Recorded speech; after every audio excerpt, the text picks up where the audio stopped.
Hi everyone, this is Brooke Skidmore with Awaken Horizon. Today is Monday, February 24th, and today I wanted to talk a little bit about that pesky four-letter word that we all dislike. Yes, it is fail. I wanted to talk a little bit today about failure, something that all of us, whether we like to admit it or not, are familiar with. And failure or making mistakes and recovering from mistakes is probably one of the biggest concerns that I talk with a lot of my clients. How do I remain confident? How do I refocus after making a mistake? A lot of us tend to kind of dwell on what just happened, and it's hard for a lot of us to move on and play well after a mistake. And I like to remind my athletes that the pros, for example, the pros are not pros because they never make mistakes. Have you ever seen for example, a professional basketball game where a player makes every single shot? I don't know if I've ever seen a game where a player made every single shot. So in any professional sport or performance, the pros don't become pros because they're perfect all the time. They're not pros because they never miss and they always do everything perfectly. The pros are pros because they've learned how to cope. They've learned how to respond to failure. And so, what can we learn from an elite performer? What are the skills of that performer that allow them to refocus and to still play well even after making mistakes? There are even some scouts and recruiters who, when they're going to scout their future players, they actually like to see mistakes. They look for mistakes, not because they like to see people fail, but because they like to see how that player responds to a failure. That ability to be resilient is a great character trait in a future athlete that a lot of recruiters are looking for. So even if you're currently going through that process of submitting videos or having recruiters come watch you, it's not necessarily important to be perfect when someone is watching you. It's equally important to, or probably more important, to demonstrate that ability to recover after a mistake. Think about a sport like golf, where winning a tournament, actually winning or succeeding, is extremely rare, even for the best players. Tiger Woods, for example, even in his greatest season, won 9 tournaments, and that's less than half of the tournaments that he entered. So we think that, oh, he's won all these tournaments, but even a player like Tiger has failed more often than, quote unquote, failed more often than he has succeeded. Even the top players in a golf tournament are satisfied with winning like 2 to 3 times per year. That's about about a 10% success rate. Baseball is very similar for hitters, especially when you think about hitting. Hitting is tough when you're trying to hit this small object approaching at 60, 70, 80, upwards of 90 miles an hour.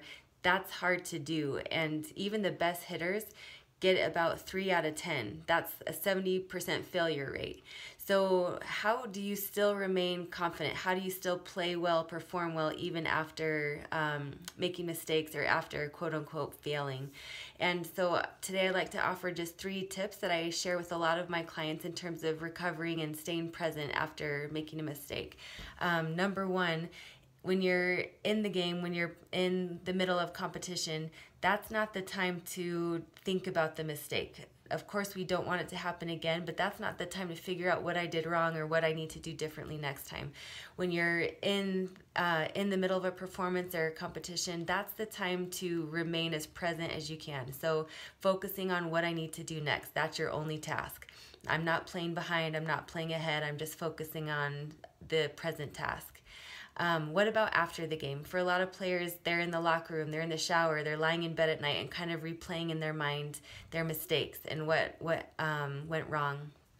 That's another thing we want to try to avoid. And I always tell my athletes that if you do kind of have that image pop into your head again, if you're replaying the mistakes or things that went wrong, do whatever you need to do to erase that image from your mind. Flush it, erase it, hit the stop button. It's not that we want to pretend that everything was perfect. It's not that we don't want to improve. But what we don't want to do is kind of attach that image with our identity. If I kind of replay myself over and over again making that mistake, for one thing, I kind of associate that with my identity, that failure. Not only that, but imagery or visualization is an extremely powerful tool that I use with a lot of my athletes. So if I'm replaying over and over again what I did wrong, the chances of that happening again just go way up, just like they do if I rehearse or play something going well over and over again. So when you're replaying in your mind, you might think about what went wrong and then edit it. So what would I do in the future if I got the chance again? What would that look like? And I'm going to replay that image in my mind, what I would have done differently. So that way in the future, when I have that chance again, the chances of me doing it better next time go way up. Finally, one last thing to think about is to focus on the process and not the outcome.